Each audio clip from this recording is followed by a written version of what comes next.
Tribal areas ఉంటాయి, అక్కడ ట్రైబల్సే ఉంటారు.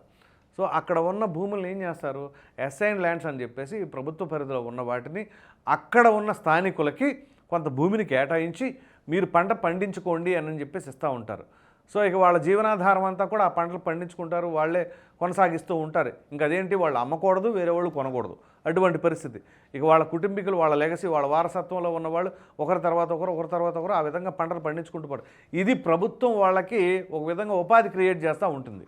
సో అటువంటి వాటిని కూడా ఎదిరిచ్చో బెదిరిచ్చో లేదా ఎంతో కొంత ముడుపులు చెల్లించేసో, ఇప్పుడు ఉదాహరణకి ఒక 3 లక్షల రూపాయలు ఉందనుకోండి, 10,000 రూపాయలు 25,000 రూపాయలు ఇచ్చేసి బాబు సర్దుకోండి అని చెప్పేసి అంటే అదేంటంటే అధికారం మా చేతిలో ఉంది, మీరేం చేస్తారు అన్నట్లుగా ఈ విధంగా చేసుకుంటూ పోతా ఉన్నారనుకోండి, ఏంటి పరిస్థితి?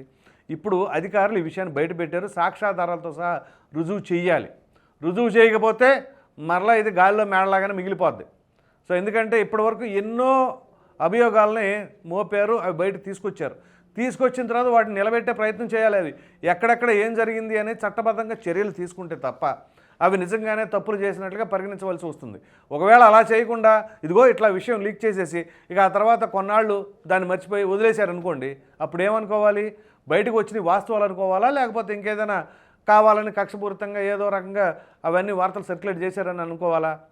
సో రాష్ట్ర ప్రభుత్వం పైన ఉన్న బాధ్యత ఏంటి అంటే, ఇప్పుడు అధికారులు ఏదైతే వెళ్ళొచ్చి ఈ విషయాన్ని బయట పెట్టారో దీనిపైన తదుపరి విచారణ జరిపి నిష్పక్షపాత ధోరణిలో అక్కడ ఎవరెవరు ఏవేమి అవినీతి అక్రమాలకు పాల్పడ్డారో వాళ్ళపైన సాక్ష్యాధారాలతో సహా రుజువు చేసి చర్యలు తీసుకోవాల్సిన బాధ్యత ఉన్నది.